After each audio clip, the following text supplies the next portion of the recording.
Dear students and viewers, dear student, आज के lecture का टॉपिक है multiplication of a vector by a scalar. ये चैप्टर नंबर 2 फिज़िक्स 11 से रिलेटेड है।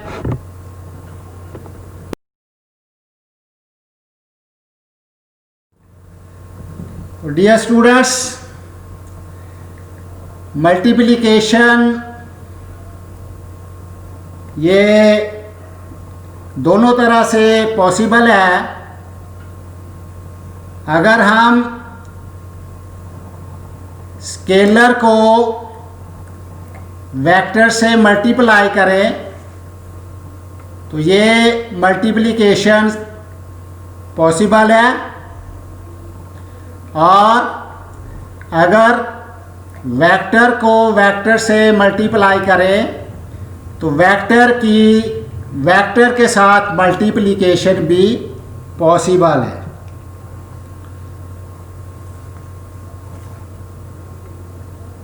इसको वेक्टर के साथ जो मल्टीप्लिकेशन है, इसको इंशाल्लाह नेक्स्ट लेक्चर में डिस्कस करेंगे। आज के लेक्चर में हम वेक्टर की स्केलर के साथ मल्टीप्लिकेशन को डिस्कस करेंगे।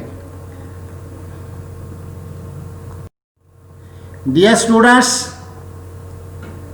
स्केलर जो है वो दो तरह के हो सकते हैं। ऑल डिजिट्स हो सकते हैं या नंबर्स हो सकते हैं, और स्केलर क्वांटिटी भी हो सकती है। तो पहले हम लेते हैं स्केलर की डिजिट्स या नंबर के साथ मल्टीप्लिकेशन।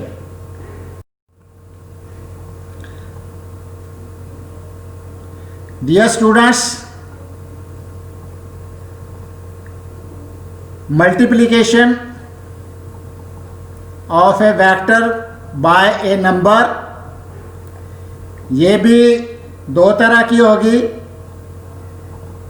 नंबर जो है वो पॉजिटिव भी हो सकता है, यानी n इज़ ग्रेटर दैन 0, और नंबर जो है वो नेगेटिव भी हो सकता है, that is n is less than 0। तो डियर स्टूडेंट्स, सबसे पहले अगर हम वेक्टर को पॉजिटिव नंबर से मल्टीप्लाई करेंगे तो इसकी जो मैग्नीट्यूड होगी वो n टाइम होगी। If we multiply vector by a positive number, then its magnitude will be n times. For example, ये एक वेक्टर a है,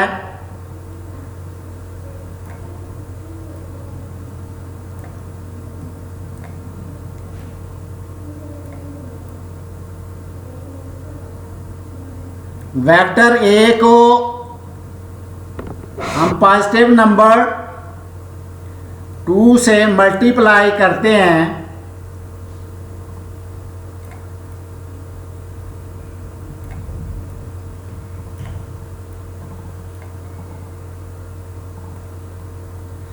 तो हमें वेक्टर a का डबल जो है वो वेक्टर ऑब्टेन होगा, हासिल होगा। इसी तरह अगर हम वेक्टर a को 3 से मल्टीप्लाई करते हैं तो हमें जो वेक्टर होगा वो वेक्टर a का 3 टाइम होगा।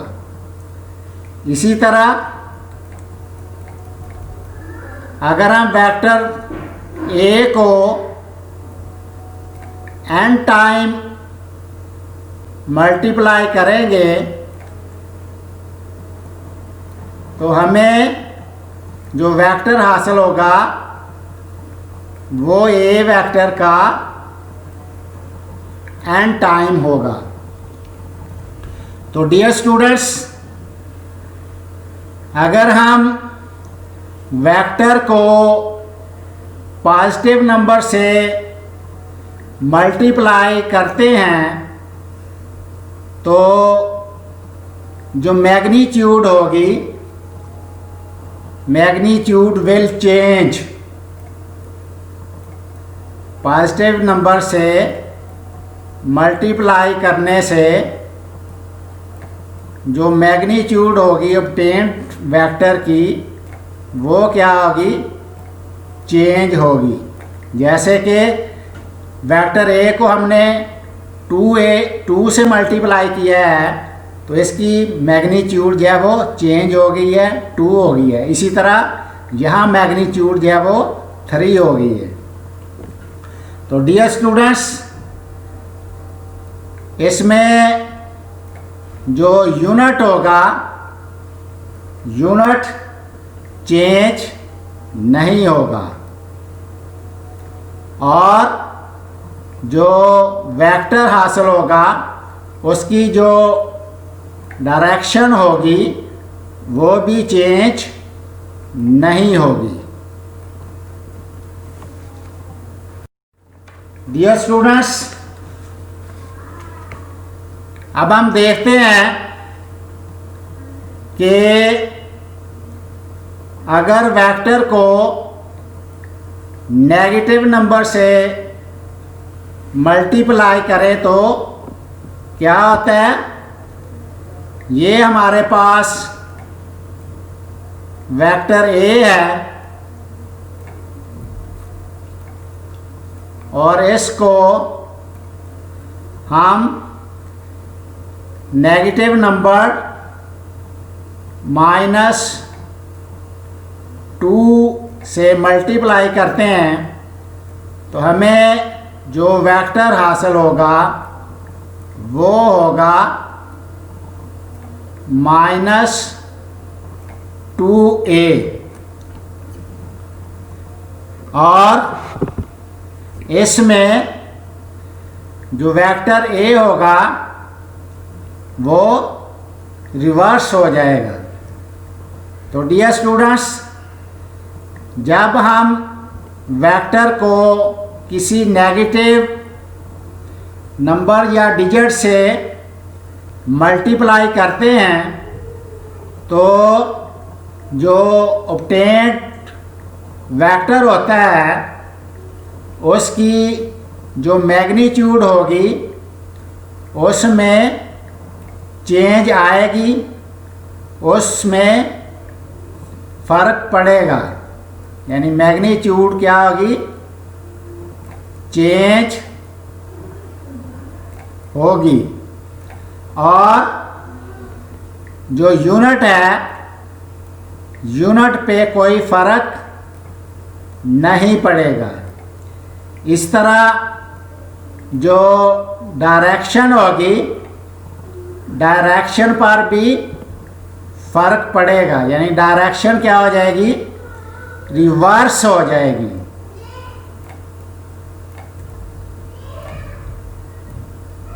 जो पहले वेक्टर होगा उसकी जो डायरेक्शन होगी उसके रिवर्स होगी। डियर स्टूडेंट्स, अभी हमने स्केलर को जब डिजिट या नंबर से मल्टीप्लाई किया तो इसके बारे में हमने देखा कि जब नंबर पॉजिटिव होगा तो फिर क्या होगा, और जब नंबर या डिजिट नेगेटिव होगा तो फिर क्या होगा। नेक्स्ट है कि जब हम वेक्टर को स्केलर क्वांटिटी से मल्टीप्लाई करेंगे तो फिर क्या होगा? डियर स्टूडेंट्स, अगर हम स्केलर क्वांटिटी को वेक्टर से मल्टीप्लाई करेंगे तो हमें न्यू फिजिकल क्वांटिटी मिलेगी।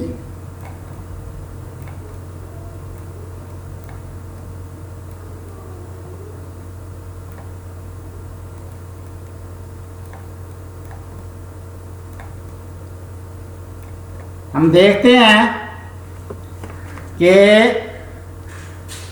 ये मास है,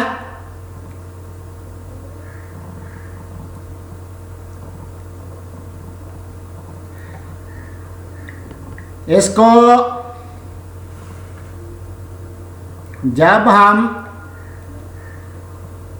एक्सीलरेशन से मल्टीप्लाई करेंगे, मास एक स्केलर क्वांटिटी है और एक्सीलरेशन एक वेक्टर क्वांटिटी है, तो हमें फोर्स जो है वो हासिल होती है और फोर्स भी एक वेक्टर क्वांटिटी है। That is force is a simple product of mass and acceleration. इसी तरह जब हम वेलोसिटी को, जो कि एक वेक्टर क्वांटिटी है, इसको मास के साथ मल्टीप्लाई करेंगे, मास एक स्केलर क्वांटिटी है, तो हमें क्या हासिल होता है? क्या प्रोडक्ट मिलता है? M v. और ये क्या होता है? ये मोमेंटम होता है। तो इसमें भी हमने देखा कि जो मोमेंटम है वो मास और वेलोसिटी का सिंपल प्रोडक्ट है। तो डियर स्टूडेंट्स, इस तरह हमने देखा कि जब हम वेक्टर को एक स्केलर क्वांटिटी से मल्टीप्लाई करते हैं तो हमें एक नई फिजिकल क्वांटिटी मिलती है। जैसे पहले एग्जांपल में मास को एक्सीलरेशन से मल्टीप्लाई करने से हमें फोर्स मिली है, और दूसरे एग्जांपल में वेलोसिटी को मास से मल्टीप्लाई करने से हमें मोमेंटम मिला है। डियर स्टूडेंट्स, जो यूनिट होंगे न्यू फिजिकल क्वांटिटी के, वो बीज है जो ओरिजिनल क्वांटिटी होगी उसकी डायमेंशंस का प्रोडक्ट होगा, यानी उनके यूनिट का प्रोडक्ट होगा। जिस तरह वेलोसिटी जो है इसका यूनिट होता है मीटर पर सेकंड और मास का यूनिट होता है किलोग्राम। तो जो हमें नई फिजिकल क्वांटिटी मिली है उसका जो यूनिट होगा वो होगा किलोग्राम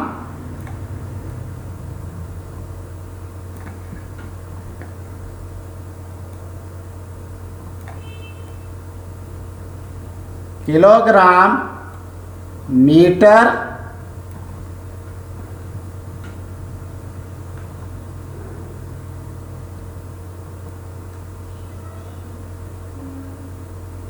पर सेकेंड।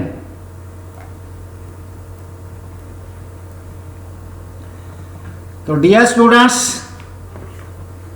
अभी हमने देखा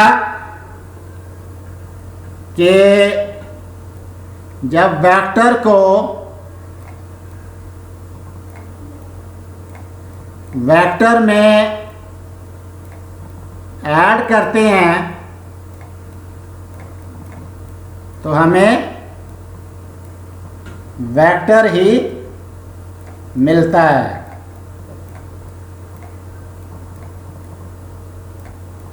और जब स्केलर को स्केलर में ऐड करते हैं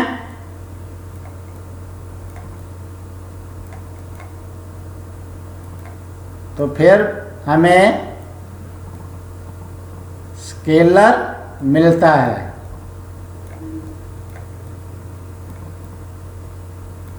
और जब वेक्टर को स्केलर के साथ मल्टीप्लाई करते हैं,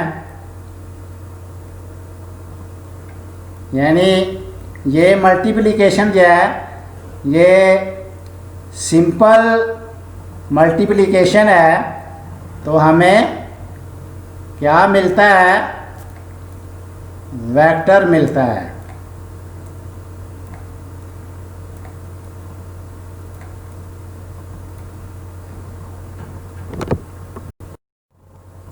डियर स्टूडेंट्स, आज के लेक्चर में आपने सीखा है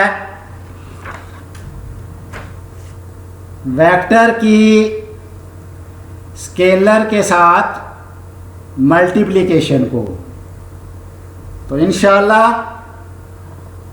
जो नेक्स्ट लेक्चर होंगे उसमें हम डिस्कस करेंगे टाइप्स ऑफ वेक्टर्स और subtraction of vectors.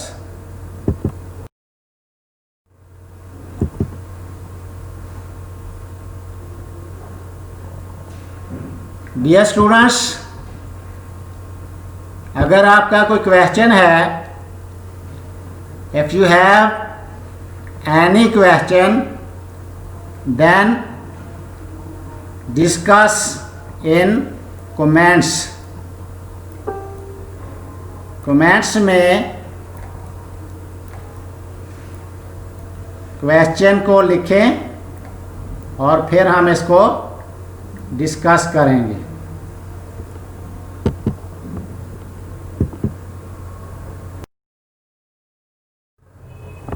Thanks for watching.